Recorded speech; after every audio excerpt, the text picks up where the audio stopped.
غوث پاک سرکار فرماتے ہیں میں ادھر بیٹھا ہوا تھا، وہ ادھر بیٹھا تھا مسجد میں، وہ کھا رہا تھا۔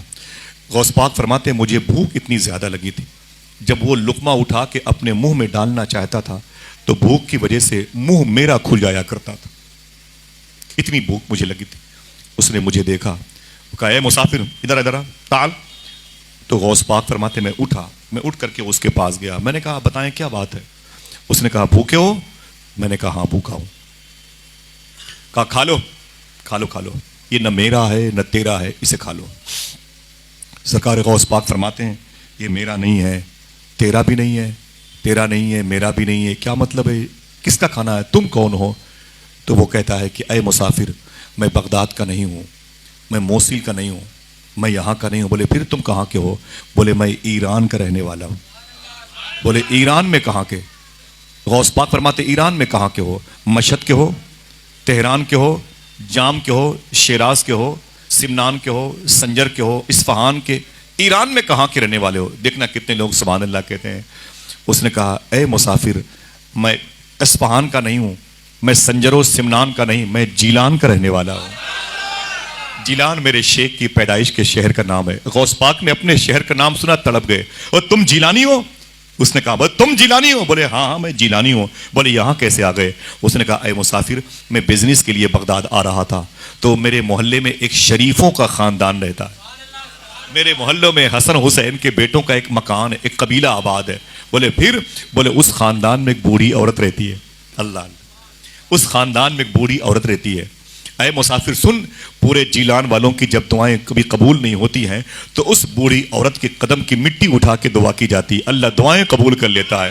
وہ عورت ہمارے محلے میں بوڑھی ہے لیکن بڑی تابندہ عورت ہے، بڑی مبارک عورت ہے، اس کے دوپٹے کے ایک دھاگے کے صدقے میں اللہ دعائیں قبول کرتا ہے۔ غوث پاک فرماتے ہیں اس کا نام کیا ہے؟ دیکھنا کتنے لوگ بولیں گے اس کا نام کیا ہے؟ وہ کہتا ہے اس کا نام مخدومہ فاطمہ ام الخیر ہے۔ آئے ہائے، یہی نام تو میرے غوث پاک کی امی کا تھا۔ اپنی ماں کا نام سنا تڑپ گئے غوث پاک، رونے لگے۔ فرماتے ہیں کہ پھر یہاں تم کیسے آئے؟ بولے جب میں بغداد شریف سے نکلا نا تو مجھے اسی بوڑھی خاتون نے بلایا، بولے میرے بیٹے تم کہاں جا رہے ہو؟ میں نے کہا بغداد بزنس کرنے کے لیے۔ بولے بغداد میں ایک مدرسہ ہے جسے نظامیہ کہتے ہیں، وہاں پر میرا بیٹا عبد القادر پڑھتا ہے، تم اپنا کام کرنا نا، تو کام کرنے کے بعد اس کے مدرسے میں چلے جانا۔ میرا بیٹا عبد القادر اسی مدرسے میں پڑھتا ہے، وہ مجھ سے بڑی محبت کرتا ہے اور میں اس سے بڑی محبت کرتی ہوں۔ وہ ہمیشہ کے لیے مجھ سے بچھڑ گیا لیکن ان دنوں اس کی یاد بہت آ رہی ہے، میرے بیٹے کی یاد بہت آ رہی، ایسا لگتا ہے میرا بیٹا بھوکا ہے، میرا بیٹا پیاسا ہے۔ یہ بات حقیقت ہے کہ بچے اگر بھوکے پیاسے ہوتے ہیں تو ماں کو خبر ہو جاتی ہے، صحیح ہے کہ نہیں؟ لیکن اگر ماں بھوکی ہوتی ہے تو بچوں کو خبر نہیں ہوتی۔ بچے ہوٹلوں میں کھانا کھا کے گھر جاتے ہیں، ماں کے لیے سوکھی روٹی بھی نہیں ہوتی۔ بچے پیپسی اسپرائٹ تھمس اپ پی کے جاتے ہیں، ماں کے لیے بالٹی میں گرم پانی رکھا ہوتا ہے گرمی کے دنوں۔ بچے اپنی بیوی کے لیے علاج کے لیے ادھر بیدانتی سہارا شکنتلا پی جی آئی چلے جاتے ہیں اور اپنی ماں کے لیے 10 روپے کی 2 گولی کسی بنیے کی دکان سے خرید کے لا دیتے ہیں۔ ایک ایسا رشتہ ہے، کبھی آؤں گا تمہیں بتاؤں گا کہ ماں کسے کہتے ہیں۔ سرکار غوث پاک فرماتے ہیں مجھ سے اس نے کہا کہ مجھ سے اس بوڑھی عورت نے کہا بغداد جانا تو میرا بیٹا عبد القادر ہے، اس کو میرا سلام بولنا، یہ کچھ خرچے کے پیسے اس کو دے دینا، ان دنوں اس کی یاد بہت آ رہی ہے، اس سے بتانا کہ تیری ماں خیریت سے ہے۔ تو غوث پاک فرماتے پھر؟ وہ کہتا میں بغداد آیا، میں نے اپنا بزنس کیا، میں فارغ ہو گیا، پھر میں اس مدرسے میں گیا جہاں شیخ عبد القادر پڑھتے ہیں، جامعہ نظامیہ۔ جب میں وہاں گیا تو مدرسے کے بچے اساتذہ ٹیچرز تھے لیکن عبد القادر نہیں تھا۔ میں نے کہا شیخ عبد القادر؟ بولے جیلانی؟ میں نے کہا ہاں۔ بولے وہ امام موسیٰ کاظم امام جواد تقی کے روضے پر ہوگا۔